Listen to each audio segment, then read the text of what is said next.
अकोल्यातील शासकीय वैद्यकीय महाविद्यालय आणि रुग्णालयातील एका धक्कादायक प्रकाराची राज्यभर चर्चा सुरू आहे। ब्रेन स्ट्रोकचा झटका आलेल्या आपल्या पतीला उपचारासाठी घेऊन आलेल्या आदिवासी महिलेला रुग्णालयात कोणतीही मदत न मिळाल्याने तिला पतीला चक्क पाठीवर घेऊन विविध विभागांकडे फिरावे लागल्याचा प्रकार समोर आला होता। ही बातमी प्रसारित केल्यानंतर आता सत्ताधारी आणि विरोधक दोघेही आक्रमक झाले आहेत। रुग्णालयात कर्मचारी उपस्थित असतानाही संबंधित महिलेला व्हीलचेअर किंवा स्ट्रेचर उपलब्ध करून देण्यात आले नसल्याचा आरोप करण्यात आला आहे। ही बातमी प्रसारित झाल्यानंतर सर्वत्र संतापाची लाट उसळली आहे।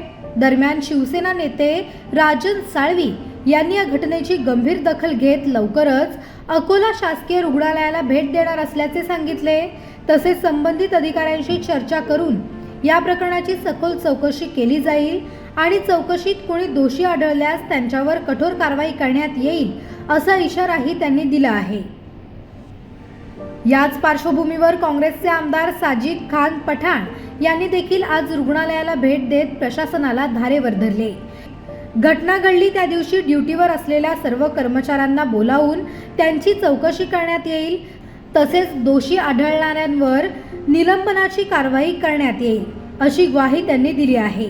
विशेष म्हणजे या घटनेची चर्चा सुरू असतानाच आज पुन्हा एकदा रुग्णालयातील व्यवस्थेवर प्रश्नचिन्ह उपस्थित करणारा प्रकार समोर आला। शस्त्रक्रियेसाठी रुग्णाला नेण्यासाठी नातेवाईकांनी स्ट्रेचरची मागणी केली असता स्ट्रेचर गायब झाले आहे असे उत्तर देण्यात आल्याचा आरोप रुग्णाच्या नातेवाईकांनी केला आहे। त्यामुळे अकोला शासकीय रुग्णालयातील आरोग्य व्यवस्थेवर गंभीर प्रश्न उपस्थित होत आहेत। 2 दिन पहले एक वीडियो सोशल मीडिया पे वायरल हुआ। एक महिला कैजुअलिटी के अंदर अपने पति को कंधे पे डालकर ये ओपीडी के अंदर एक महिला अपने कंधे पे एक पति को लेकर घूम रही है। उसकी कोई मदद करने वाला नहीं। वहाँ पे वार्ड बॉय थे, वहाँ पे सुरक्षा कर्मी थे। जिन डॉक्टरों को वो चेकअप करवा रहे थे, डॉक्टर ने उनको सलाह नहीं दिया कि आप कम से कम व्हील चेयर ले। तो इंसानियत इतनी मर गई और आप काम करते हो ये सब भूल जाते हो। इस दवाखाने के अंदर आप जॉब नौकरी कर रहे हो तो सिर्फ ये नौकरी नहीं, ये सेवा भाव के एक केंद्र है। आपके प्रति कोई आपका दायित्व बनता है, सिर्फ पैसे कमाना उद्देश्य नहीं है।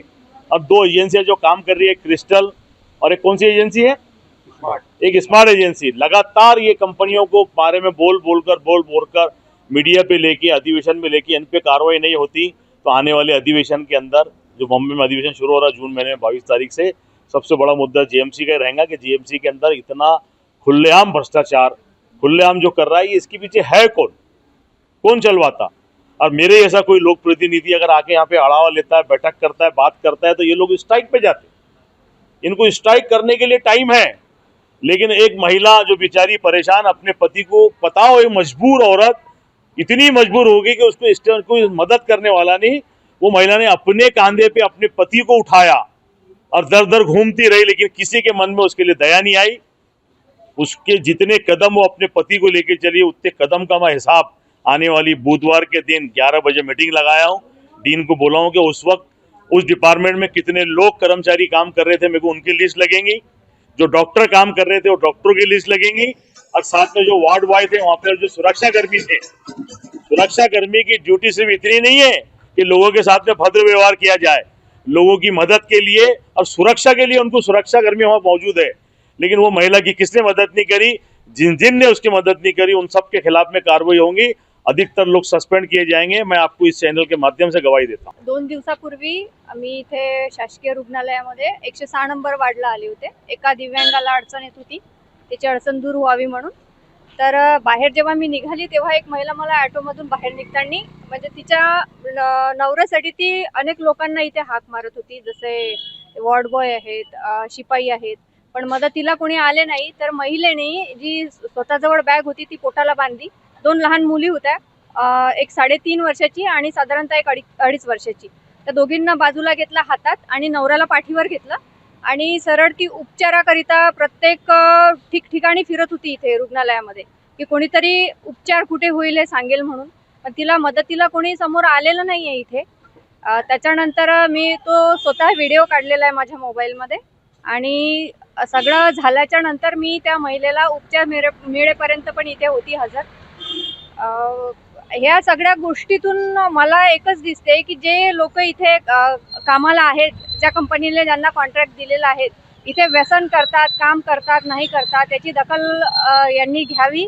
आणि जे आमदार, खासदार, स्थानिक इथे पदाधिकारी आहेत, त्यांनी या गोष्टीची दखल घेतली पाहिजे.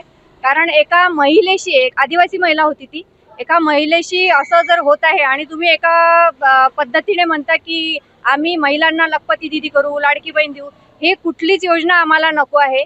फक्त महिलेला सुरक्षा पाहिजे आणि वेळेवर इथे शासकीय रुग्णालय दिलेलं आहे तर उपचार पाहिजे, उपचाराच्या पुढे झाला पाहिजे. आणि संबंधित डीन आहेत, मी स्वतः त्यांना 4 कॉल केलेले आहेत, मेसेज केलेले आहेत, एकाही मेसेजचा रिप्लाय नाही किंवा कॉलचं उत्तर त्यांनी दिलेलं नाही आहे. तर आमचं सगळ्यांचं एकच मागणी आहे आता की इथं जे डीन आहेत त्यांची इथनं हकालपट्टी करण्यात यावी तुम्ही, आणि जेही ते कर्मचारी तेव्हा ड्युटीवर हजर होते यांनाही तुम्ही निलंबित करावं, अशी आम्ही मागणी करतोय. आता अकोला महानगरपालिका क्षेत्रामध्ये राज्य शासनाचं जे रुग्णालय आहे ते रुग्णालय सुसज्ज असलं पाहिजे. आम जनतेकरता, सेवेकरता ते योग्य रीतीनं असलं पाहिजे, ही नक्कीच आमच्या लोकांची अपेक्षा असते. आणि आमच्या सर्वांचे जे मुख्य नेते आहेत ते एकनाथ शिंदे साहेबांच्या मार्गदर्शनाने आम्ही काम करतोय. नक्की या हॉस्पिटलमध्ये काही त्रुटी असू शकतात आणि आपण दिलेल्या माहितीप्रमाणे त्या ठिकाणी ज्या त्रुटी नजरेमध्ये आलेल्या आहेत त्या अत्यंत खेदजनक आहे. आणि म्हणून तातडीने माझ्या माहितीप्रमाणे आता संपल्यानंतर आपण, मला वाटतं, तिथे एक भेट द्यावी. आम्ही तिथे जातो, आपण आमच्या सोबत यावं, आपण तिथं पाहावं. आणि योगायोगाने उद्या आमच्या राज्याचे परिवहन मंत्री, संपर्क मंत्री प्रताप सरनाईक साहेब दौऱ्यावर येत आहेत. त्यांच्या कानावरती विषय घालू. आणि महत्वाचं म्हणजे की आरोग्य मंत्री हे प्रकाशराव आंबेडकर साहेब आहेत, ते आपल्या पक्षाचे आहेत. त्यांच्यापर्यंत मी स्वतः आमचे मंत्री प्रताप सरनाईक, संजय राठोड, बच्चू कडू हे सर्व वस्तू त्या कानावरती घालतील आणि नक्की भविष्यातल्या काही दिवसामध्ये नक्की बदल होईल आम्ही आशा करतो. आता बघा, तिथे आम्ही भेट देतो, आपल्या माध्यमातून आम्हाला माहिती मिळालेली आहे.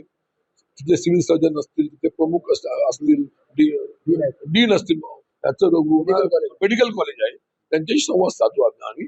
आणि चुकीचं असेल, असणारच चुकीचं, आपण ज्याती बोलता त्यावरती 100% कारवाई करू असं आम्ही आश्वासन. सदर प्रकरणाची चौकशी केली असता असे आढळून आले की चौकशी समितीच्या सदस्यांनी असे सांगितले की सदर महिला अँब्युलन्स पासून तर आपल्या ओपीडी मध्ये येईपर्यंतच पाठीवर आली आणि त्याच्यानंतर मध्ये ओपीडीच्या आतमध्ये एंट्री करताच तिला व्हीलचेअर देण्यात आली आणि तिथून तिला मग पलीकडे नेण्यात आले. चौकशी समितीचा फायनल शेवटचा अहवाल आल्यानंतर आम्ही मग त्यांच्यावर कारवाई करू. सदर प्रकरणाची चौकशी चालू आहे.